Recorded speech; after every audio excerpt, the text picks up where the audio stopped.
Hello, I'm Tyrone Parks, the male apparel guide. I assist men in finding the style that reflects their confidence. This video will be focusing on suits and socks, and we'll be discussing the traditional suit, which is 2 or 3 button suit, versus a fashion-focused suit, which will either be a 1 button or 4 or more button suits. We have examples of a 1 button suit, 2 button suit, or a 3 button. The 2 button and the 3 button are the most common, and they are a traditional suit. You'll find more of these in any other combination. 1 button suit and 4 or more buttons is going to be a fashion focused suit, and I'll explain the difference to you as we go along. In this example of a 1 button suit jacket, here we have a double-breasted suit, which is also a 1 button. These 2 buttons here are accent buttons, and they're non-functional. Okay. Here we have an example of a 6 button double-breasted suit, and it's still considered a 1 button because only the first button is functional, and then the other buttons are accent buttons. On this example, we have a 2 button suit. And in a 2 button suit, the opening is actually shorter than on a 1 button suit. The lapels come down a little bit further. On this example of a double-breasted 2 button suit, you have 2 buttons on the right are functional. Okay, and then this is an example. This is a 6 button double-breasted coat, but it's still considered a 2 button suit because the 2 buttons are functional. And then on our last example, we have a 3 button suit. Here we have an example of a 4 button suit. And again, this is a double-breasted 6 button, but the 2 buttons are functional. Now the difference again is going to be the opening from the collar, from the top of the lapel until where the lapels close at the button. And so when you're considering a suit, if you do a 1 button suit, which is going to have the deepest opening, you're going to have more of the tie exposed. Okay.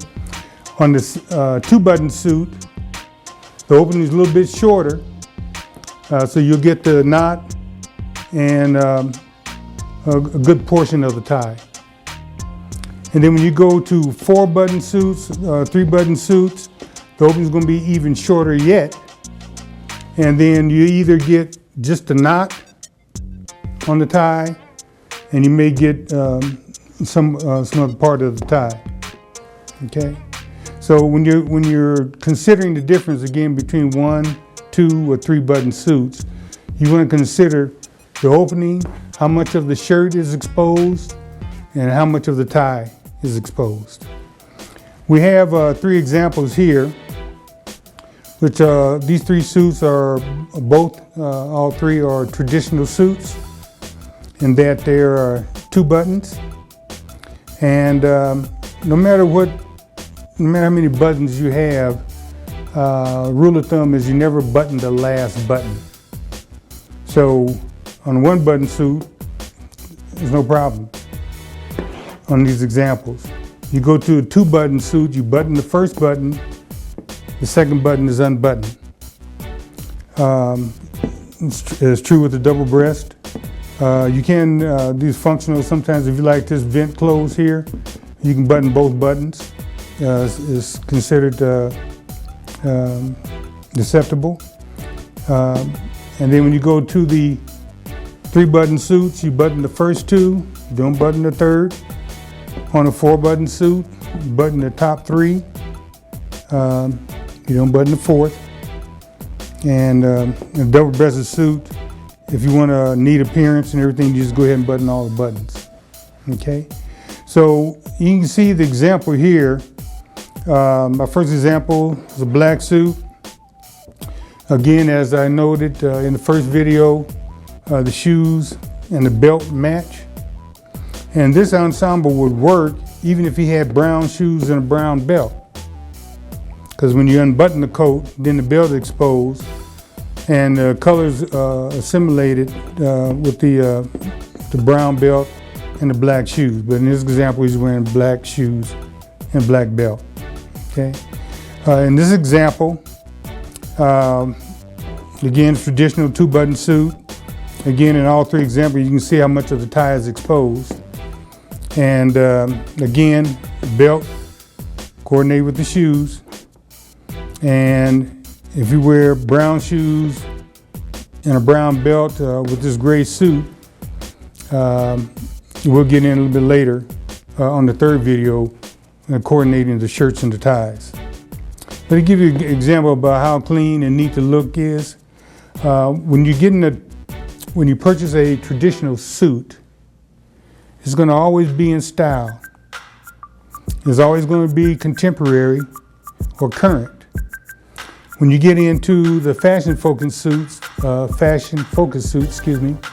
which are 4 or more buttons, they're going to tend to date themselves. They are period suits, and so people will be able to say, "Oh, that came out in the '80s," or "That came out in the '90s," or whenever it is. So, if you're going to purchase, when you're purchasing a suit, if you only have one suit, my recommendation is that you get a black suit. A black suit you can wear to multiple occasions, whether it be a wedding or a funeral. If you go to events that are semi-formal, you're always going to be dressed nice. You want your suit well tailored to fit your body shape, and it's always going to be current. When you get into the 4 or more buttons, the lapels may be thin. Again, if you have a thin lapel, you want to wear a thin tie. If you have a medium lapel, you want to wear a medium tie. And if you have a wide lapel, you want to wear a wide tie. But these are good examples. Continuing on, I want to discuss socks. Even though socks are classified as footwear, what is actually exposed is from the ankle up.